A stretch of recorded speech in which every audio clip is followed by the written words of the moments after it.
When going back in time to look through these films that helped bring the magic onto the silver screen, you'll start to make a bizarre discovery that nostalgia has taken hold of these memories. In short, some of these movies are not as strong as we thought.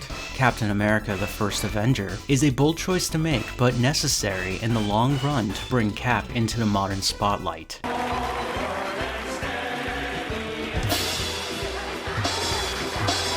Captain America is a very old comic book hero, whose origins began with World War II, with his sole purpose to defeat the Nazis and famously punch Hitler in his stupid face. Cap, the First Avenger, is not the first time this character has been adapted for live action, but this is the one that matters the most, because after this film, he'll have joined with the others to form the Avengers. So how do we get this guy, Steve Rogers, into the 21st century? By starting him in his own timeline, 1940s Brooklyn? We begin with a young Steve receiving the news that he can't enlist in the war due to his tiny physique and asthmatic issues. Depressed, he finds himself in a theater watching serial reels about the war when some jerk starts booing the scene. So Rogers stands up to him, and we see his love for shields. This is when his best friend James Buchanan Bucky Barnes, who just received his papers to ship out first thing in the morning, he saves Rogers and drags him to an expo that is headed by none other than Howard Stark, Iron Man's dad. After the fun show, Rogers sees another recruitment office, and against Bucky's will, he heads in where a German scientist overheard the two arguments. Dr. Abraham Erskine. Dr. Erskine, knowing Rogers is lying on his application, begins to question him on why he wants to enlist in the war so badly. Do you want to kill Nazis? I don't want to kill anyone. I don't like bullies. Dr. Erskine makes a deal with Rogers that if he enlists, he'll try his hardest to be the best. Rogers is now at the training camp where we are introduced to Agent Carter and her boss, Colonel Phillips, played by Tommy Lee Jones. I don't know how they got him to do this, but he's just wonderful with his dialogue. That kid's arm is gonna go right through him. Come on, girls. Look at that. He's making me cry.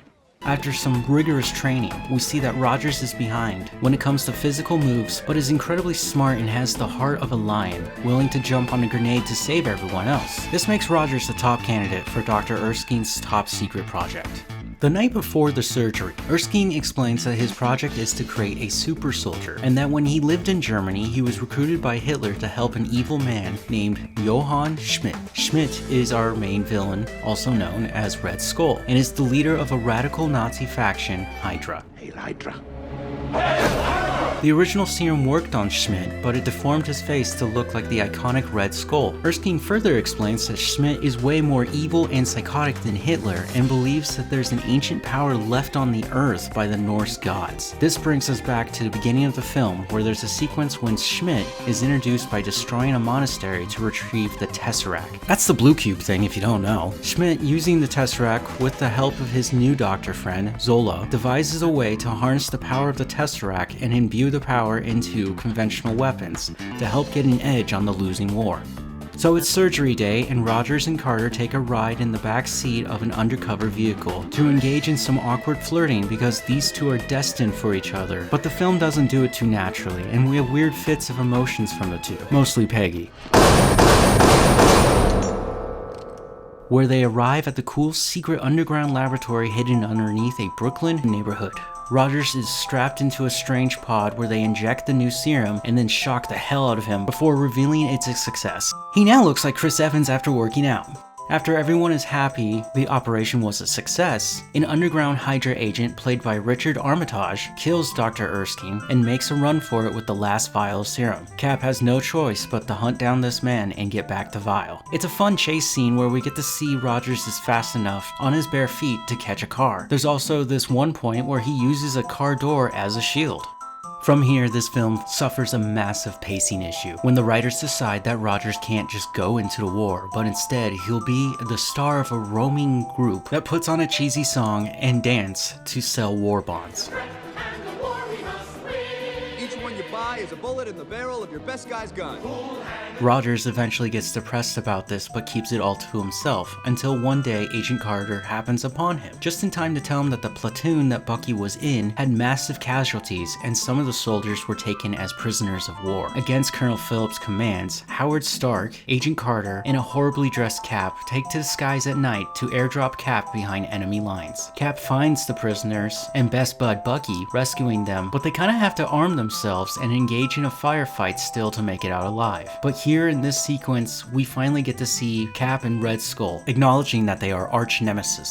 Red Skull escapes, and Cap and his friends escape to see another day. This is the halfway point, and again we immediately dive into another montage of Rogers getting properly outfitted for battle, and interacting more with others along with beating up bad guys. It feels like the filmmakers knew they had a lot of information to fit into this one story, but the lulls into decent action sequences become uninteresting at times. The dialogue isn't great either, unless it's a fun remark from Colonel Phillips. An asthmatic onto my army base.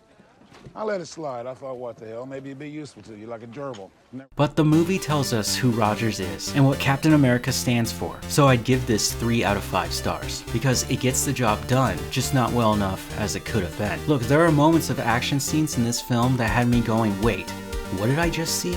One of them is this gnarly shot of Cap throwing his shield at the screen. Remember, this came out at a time of 3D. This is an awesome shot of him with a cool pose and the shield flying away. It's so cool it's now part of Marvel's opening slate, but the damn thing is so quick if you blink you'll miss it. So it's not the money shot like it's made out to be.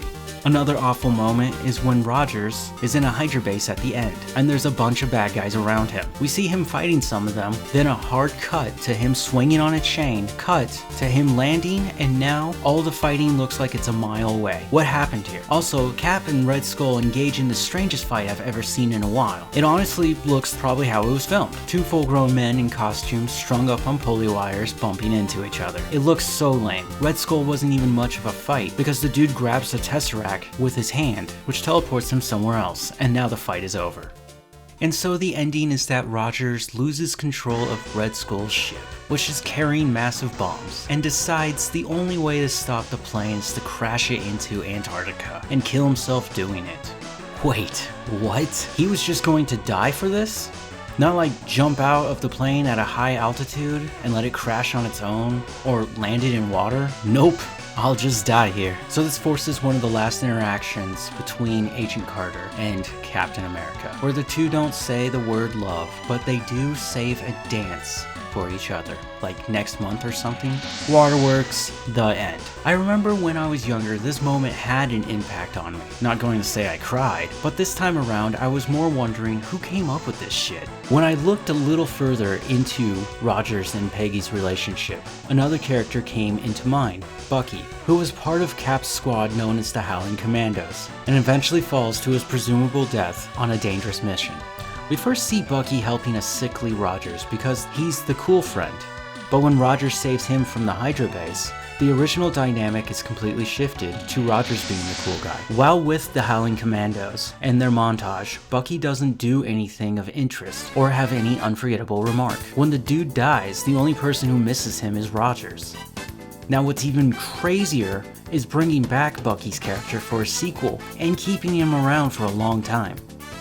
A fun thing to add is that when Colonel Phillips and Carter's car reaches the end of the runway, they hit the brakes and spin the thing around, so that it's barely off the ledge, but enough to give concern, especially when Carter stands up. What about weight distribution? Oh, and finally, the end credit scene. I've forgotten what it was, so I waited eagerly to know. And what is it? Cap's introduction scene to Avengers, where Rogers is fighting his sandbag as Nick Fury rolls up. Then it becomes a trailer for The Avengers, which was horrible. The movie music wasn't used, there's little to no shots showing off CGI work, and not all the characters are introduced, but we got the tagline, some assembly required. I'll let you guys stew on that. Thanks for watching. Hope you liked the video. Like and subscribe if you haven't. I'm 100% Team Cap, so don't get me wrong about the hard thoughts. It's just looking back at this one now, it aged poorly, but the sequel, Winter Soldier, is absolutely a top tier superhero movie. Yeah, I had a date.